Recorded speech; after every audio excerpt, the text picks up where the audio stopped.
Pada era ketika dunia modern belum sampai ke pedalaman Sabah, hutan masih menjadi dinding kehidupan, dan manusia hidup berkelompok demi saling bergantung. Sebuah rumah panjang musnah, bukan karena perang. Ia ditinggalkan sebab sesuatu yang dibawa pulang oleh manusia sendiri. Zaman itu, hutan Sabah masih luas dan sunyi. Hutan bukan sekadar latar, ia adalah dinding, nafas dan perlindungan. Bukit-bukit hijau berdiri berlapis. Sungai mengalir jernih dan dingin. Manusia hidup rapat, bukan karena selesa, tetapi karena saling bergantung. Disitulah berdiri sebuah rumah panjang. Satu bumbung banyak keluarga. Kalau satu lapar yang lain tahu. Kalau satu berduka, seluruh rumah panjang diam. Hidup mereka bersuku. Rasa kesukuan itu kuat. Marwah suku dijaga macam nyawa. Dan kadang-kadang marwah itu dijaga. Terlalu kuat. Pada suatu malam, datang rombongan dari suku lain ke rumah panjang itu. Tujuannya baik, meminang seorang gadis. Seperti ada turunan, tuak dihidangkan dalam bambu yang dipotong dan diraut halus.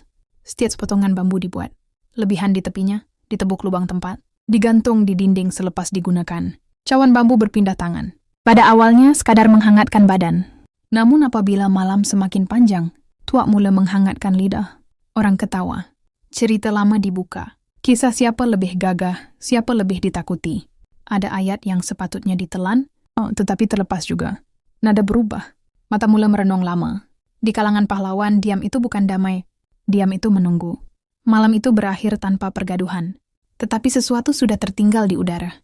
Beberapa hari selepas malam itu, sekumpulan pahlawan bergerak keluar senyap-senyap. Dipimpin oleh ketua mereka, gayang di tangan, hutan di depan. Tiada sorakan. Tiada lagu perang. Hanya bunyi nafas dan daun dipijak. Mereka menyerang. Cepat. Tanpa banyak suara. Dan sebelum matahari naik, mereka pulang dengan kemenangan. Kepala pahlawan suku lawan dibawa balik. Digantung di rumah panjang sebagai tanda kehandalan, sebagai amaran. Waktu itu, tiada siapa pikir panjang. Marwah sudah ditegakkan. Itu saja yang penting. Mereka tidak sadar, sesuatu telah dibawa pulang bersama mereka. Tidak lama selepas mereka pulang, rumah panjang itu mula berubah. Hari pertama, seorang kanak-kanak mengadu sakit perut. Hari kedua nih, seorang wanita muntah tanpa henti. Hari ketiga, seorang lelaki dewasa rebah di tengah rumah panjang. Badannya sejuk. Matanya kosong. Tiada luka. Tiada tanda diserang. Hanya sakit yang datang dari dalam. Seorang demi seorang jatuh. Tangisan semakin jarang. Mayat tidak sempat dikebumikan elok-elok. Yang paling menggerunkan, pahlawan yang mengayau itu turut sakit dan mati. Seolah-olah sesuatu sedang mengira dan tidak tersilap satupun. Apabila penghuni rumah panjang tinggal sedikit, mereka berkumpul. Tiada bantahan. Semua sudah faham. Kalau tinggal, mati. Malam itu keputusan terakhir dibuat. Malam itu, rumah panjang tidak lagi dipertahankan. Api dinyalakan oleh tangan mereka sendiri. Kayu yang pernah menyimpan tawa, tangisan, dan nyanyian runtuh menjadi abu. Mereka tidak menoleh ke belakang, karena jika terus tinggal di situ, mati akibatnya. Mereka lari ke dalam hutan, meninggalkan tanah yang tidak lagi mahukan mereka. Namun tidak semua pergi. Ada satu keluarga kecil yang tinggal sedikit jauh dari rumah panjang. Mereka tidak minum tuak malam itu, tidak menyertai hiruk-pikuk, tidak mengayau, dan mereka terselamat. Selepas kejadian itu, kampung menjadi sunyi, jarang diziarahi, tidak lagi digeruni seperti dahulu.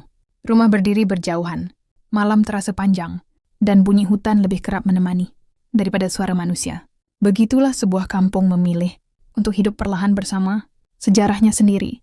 Hingga ke cerita ini, dituturkan semula pada zaman modern ini, orang mula melihat peristiwa itu dari sudut yang lebih tenang. Apa yang dahulu dianggap sumpahan, sebenarnya adalah wabak tahun yang melanda rumah panjang itu. Air sungai dikongsi tanpa disedari. Darah dibiarkan tanpa dibersihkan. Kepala digantung terlalu lama. Pada zaman itu, penyakit datang tanpa nama, dan kematian berlaku tanpa kefahaman. Bukan roh yang membunuh mereka, tetapi kejahilan zaman yang tidak sempat disalahkan sesiapa. Namun bagi orang lama, sama ada ia dipanggil wabak atau sumpahan, pengajarannya tetap sama. Kesombongan manusia selalu meminta bayaran yang paling mahal. Semoga tanah ini dipelihara dengan ketenangan. Semoga kisah lama menjadi pengajaran, bukan beban yang diwarisi. Dan semoga mereka yang hidup hari ini melangkah dengan lebih sedar dan berbelas kasihan